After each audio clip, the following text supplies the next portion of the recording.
Hello everybody, welcome to the channel. Today we are in the Discovery 3. This is 2008 SE model, and what we're going to do today is tell you what it's had and what's been done to it since we've had it, and it's done 6,000 miles. No, 7,000 miles it's done. So what we've done to it in 7,000 miles to keep it working right and keep it on the road and keep it happy. So I've got a list there. This is on obviously an A4 page. There's a lot on there. So I'm going to go through this, and hopefully it'll help you out if you're buying one, things to look for, and it'll help you to know the sort of things you're probably going to have to do within this sort of mileage on this sort of mileage car. This one had 114,000 miles on it when we purchased it.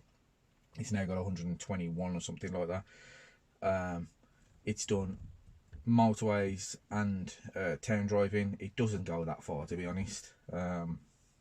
So yeah, let's talk you through it. So the first thing, on driving it, found that it was sort of wavering over the road. The steering wheel didn't feel like there was attached to the wheels. This was at sort of motorway speeds. So the first thing to do was check the front wheels. So we jacked it up and checked the front wheels, and the bearings were all over the place. There was quite a lot of movement in them. So we did the front bearings, tested it, felt funny at the back, did the rear bearings. So front hubs were replaced with new bearings in. Rear bearings were replaced in hubs. I think these are on the channel somewhere. If you have a look back through the videos, you should be able to see us doing these.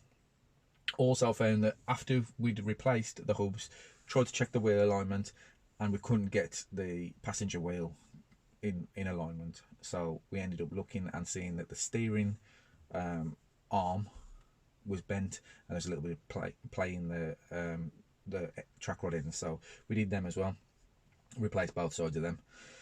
I also put some better wheels on it. It had 18-inch wheels with quite cheap tyres on there that needed replacing really, so I bought some 20-inch turbines, Range Rover style turbines, and put some new 20-inch tyres on there. So I did that as well. I'm just trying to make it feel better on the road. Still found that the back end of it was a little bit wobbly sort of, and it just didn't feel quite stable. So next thing we did was get it back up again and check the arms. Front arms was fine, rear lower arms quite a bit of play in the bushes there, so we'd still got a bit of play in the wheels. But to get that play, you did have to put a big bar in there to move it. You couldn't get it with your hands, so that's why we didn't notice it in the first place. So we did them as well. There's a video on that one on the channel. Whilst doing that, we found that the brake pipes that came down had started to rust a little bit. That wasn't too bad, but the fittings had completely rusted. We couldn't undo them, so we ended up cutting them off and putting new pipes on there as well. So it's had them done as well. Whilst we was doing that, realised that the caliper carriers on both rear brakes had started to seize, so he was wearing the pads unevenly. So we did them as well. So once we'd done all this and we was doing motorway speeds, and not even motorway speeds, after you drove for quite a while, say if we was going to Wales or something like that, you'd find that when you was coming down a dual carriageway to stop in an island, the brake pedal was pulsing. So that tends to be a warp disc. So we changed the front ones thinking it was them. It wasn't. Changed the front and the pads. Changed the rear and the pads. So now we've done all discs and pads, which it probably needed anyway. It did say that it had a full service before we bought it, but the way it was looking did it. I don't know. It had 9 months MOT when I bought it as well. Whether all this had started to go in that time is anybody's guess. I was driving it one day, went over a speed bump quite quick, over the speed bump, and the all the dashboard lit up.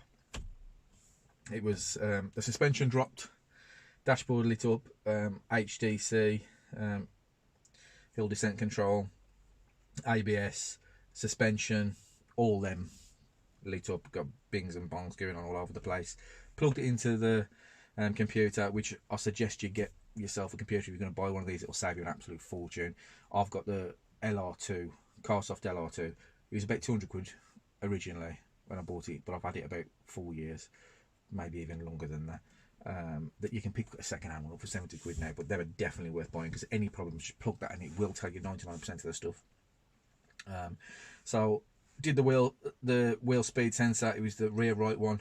Put a new one of them in. That sorted that out. There's a video on that. There isn't a video on this one, but at sort of 60 miles an hour, when it was sitting, the rev counter would fluctuate 300 revs odd like that, and you'd feel the car sort of fluctuating, going backwards and forwards. A little bit of research said that it was there was nothing when I plugged it in, didn't say anything was wrong with it, but a little bit of research said that it was probably the gearbox. It was either the torque converter slipping or something like that. You can get coolant. The gearbox oil cooler is cooled by the radiator, and if your radiator goes bad, it'll leak coolant into the gearbox oil. So there is a way of testing that with block paper and all sorts of stuff. But I thought I'll let the oil out, see what it looks like. Let it out. It smelled quite burnt. It was quite brown. I don't think it's ever been changed. So I did a gearbox flush. I did it 3 times to try and get as much out as possible.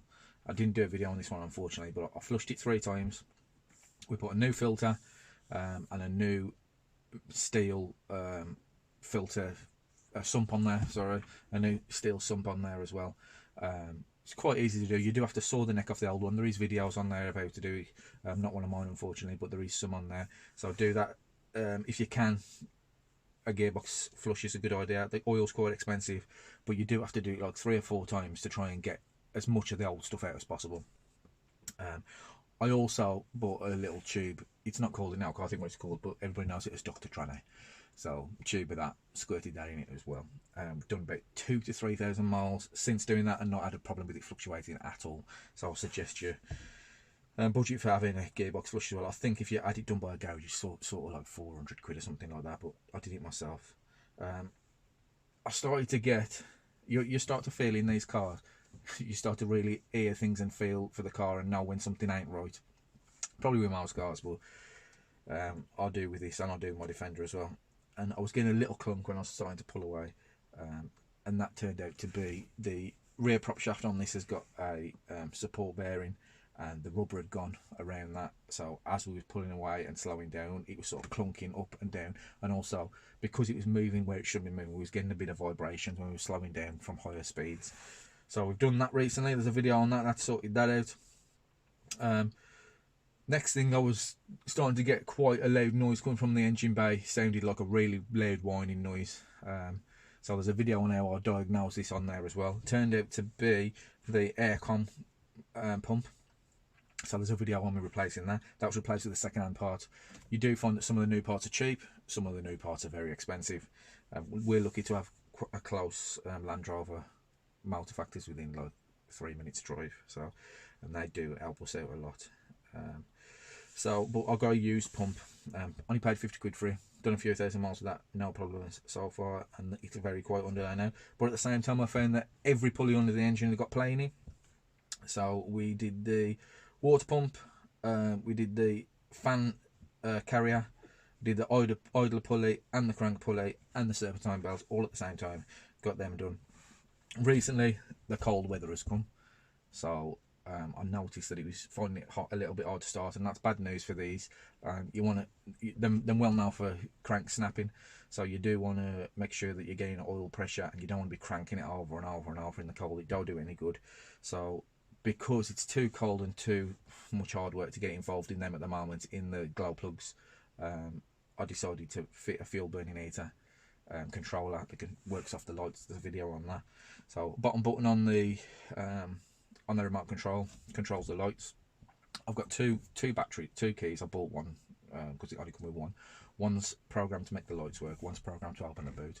I leave the boot one to open the boot because I've had the boot switch fail before, so that's another thing I've done. I've done the boot switch, and it's nice to still be able to have that button. If you press the button and pull the boot at the same time, you can still get into it. So I've got them two programmed differently, but lights on and off with that button for a second or so, and it puts the fuel burning heater on. Leave that to warm the car up, and then it starts first time, you know, -2, -3 without a problem. So that's been done as well, but I will have to do the glow plugs at some stage. The rear tailgate button, we've gone over that. The next thing was, I know this seems never ending for 7,000 miles, and the more I read it, the more it does seem never ending, and I think I'm mental. But when I was pulling away, I was getting nothing, no power whatsoever, and then after 2,000 revs, I had a sudden surge of power and pull away. It's quite dangerous, to be fair, but yeah, you get a sudden surge of power, you'd pull away into traffic, and it'd work like that. But you'd get nothing low down under 2,000 revs. that was the EGR valves. The EGR valves were stuck open, and because they were stuck open, they get too much exhaust gas at low revs. They only open at higher revs, so I was getting too much exhaust gas and not enough oxygen at lower revs, which was then not allowing the car to have the power. At higher revs, they was getting the right amount of oxygen, so blank them off. Still got the light on. Gonna have to get that turned off. Sometimes it's on, sometimes it's off. You can turn it off with your diagnostics machine. You can turn it off with that, but it probably will come on again after a week or so. But you can get through the MOT by turning it off. I will have it mapped at some stage and get that turned off. We're getting towards the bottom of the list now. I mean, some of this now is just service. So because it said it's got a full service history and it said it'd been serviced, but I was finding all these things. I've serviced it twice within them 7,000 miles just to make sure. So it's had engine oil, diff oil, transfer box oil. Obviously it's had the gearbox flushed. Yeah, I did front and rear diffs. The front had got quite a lot of swarf on the plug, on the magnetic plug, so I've got a feeling that's on its last legs. So I might end up changing the diff, but we'll do a video on that. And the other things was mainly cosmetic bits. So the bulbs went in the front. I put some Philips white bulbs in there. That's on YouTube. I detangled the headlights, so I took the orange bits out of the headlights, makes it look a little bit newer, a little bit nicer. You have to buy the chrome bulbs to put in there, which are, you know, more expensive than normal bulbs. So I did that as well. And the other thing is, when I bought it, like I say, I got a full service history, but luckily it had got a receipt to say that the belts, both belts and the pulleys and the oil pump had been upgraded at 100,000 miles, so it's only done 20,000 miles since then, so I haven't got to worry about that at the moment. But you do have to keep on top of things. You don't want the crank to snap. I mean, there's nothing you can really do, but they do say that the gearbox and the torque converter, especially that fluctuating things, can stress it, so it's best to look after your gearbox to make sure it doesn't stress it from this end. Look after your engine, your oil, make sure you do regular oil changes to look after it from that end. But yeah, it's been a roller coaster on this one. I can't say it's been as much as a roller coaster as the previous car, which was the Range Rover L3 which was 2002, which was a petrol V8 and had done what, 118,000 miles by the time I sold it, 120,000 miles, around this sort of mileage by the time I sold it, and that was an absolute nightmare.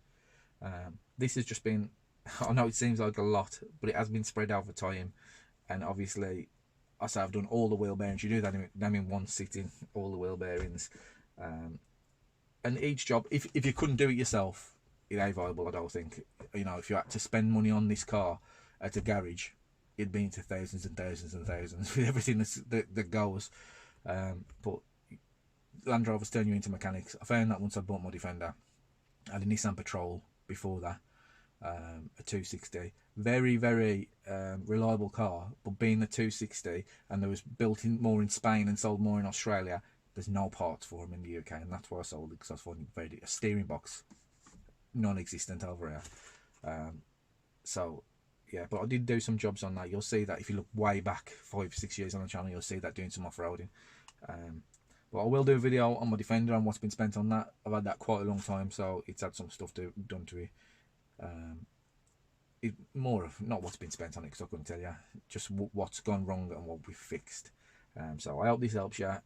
If you're looking to buy one, definitely look. It's difficult to look at wheel bearings and things unless you take a jack with you, and them things. But remember that they might be gone and they might need things doing to them. So definitely budget for that sort of stuff. When you're looking at buying one, you just got to look at your normal things for cars, your head gasket, your stuff like that. I mean, there's a lot of things that can go wrong. This 2.7 and TD V6 engine, you know, it's a good engine. It's smooth, it's nice. I also had a Jaguar XF with it in, which had a problem with the rear crossover pipe that can go on them as well. But I suppose they're pretty complicated compared to the 200 TDI that's in my Defender. These are pretty complicated. But yeah, I'll talk you through the Defender again. But please like and subscribe. Just trying to build the channel, just trying to give you some content, something that we've been doing. But if you can like and subscribe, it'll help us out. I'm just trying to get to that magic first 1,000, and we'll see how it goes from there, see if it's worth carrying on. But yeah, thank you very much.